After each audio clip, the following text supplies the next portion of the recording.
One of my college professors once told me that she didn't trust anyone who trusted their intuition. She said such illogical feelings and emotions can usually be traced back to a bad slice of pizza from the night before. Her opinion didn't convince me that intuition isn't real.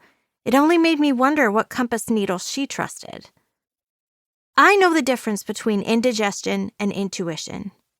Nausea from indigestion starts in my stomach, but nausea from intuition starts in the hair follicles of my skull.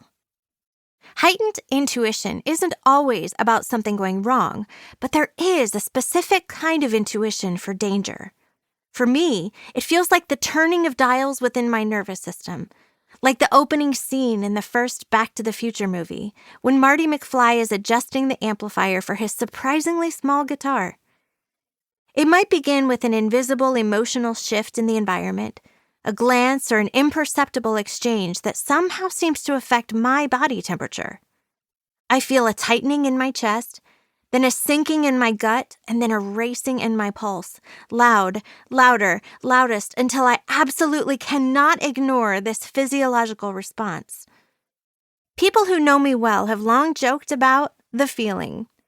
This code blue phrase that has always meant, well, I hope you had fun while it lasted because it's all about to end. Tricia is about to shut things down.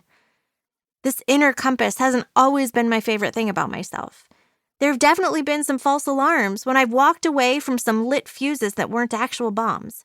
But if I smell smoke, it is a non-starter for me. If I sense that things are about to go sideways, I will flee the situation, the scene, the relationship, all of it. I will scoop up my feelings and my family. Peace out. I'm telling you this because it's important to clarify.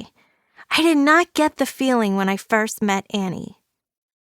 It's important to me, and to the patterns of a story like this one, that I introduce her as the good person that I thought she was. I will give you only some basic details about Annie, because you don't need to know everything about her to understand how what I went through with her followed the textbook pattern of abuse. And because I will be honest with you, it's risky for a victim to start talking about their abuser. But here's what I can tell you. Annie was a Christian. She was highly intelligent and focused on community. She had a position of spiritual authority. I had only known her from a distance for a while, the way you might know somebody who walks their dog in your neighborhood. Your paths cross, you make eye contact and smile, and you might even feel like you could become friends since it's obvious that they like the same things you like, dogs and sunshine. Annie led Bible studies, and they were refreshingly different from the others that I had attended.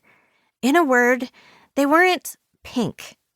I have nothing against the actual color, mind you. But if the time together focuses on superficial small talk, recipes, perhaps a spring fashion show or a ladies' tea, then it feels pink. It's the women's ministry version of that outdated and inaccurate marketing cliche. If you want to sell your product to women, you simply shrink it and pink it, as though women will only enjoy the smaller pastel versions of anything real. That's not true of this woman, and it's not true of most women I know. These Bible studies were filled with dialogue, questions and conversations about real life, messy people, and complex theology. Annie brought us into the words and the ideas of theologians and scholars, making our conversations fertile ground for public learning. So many books, so many theories, so many thinkers, and so many of them with so many letters after their names. Now seems like a good time to tell you that I am an excellent note-taker. It started when I was elected as secretary of various clubs in high school, mostly for my good handwriting, my colorful notebooks, and my endless enthusiasm for pens. Just like my pen collection, my note-taking skills grew with time. I've taken minutes at staff meetings and cataloged the content of committees. I was a professor's assistant in college, and I took copious notes in lectures. If you've always wondered what you missed in a random English course or literature class in the late 1990s or the early 2000s, feel free to check in with me. I've probably got you covered. At Annie's Bible studies, I took notes like it was my job. It's possible that some of the women in this room weren't as intrigued as I was. They had places to be and people to talk to and ideas to execute. But in that season of my life, I had none of those things.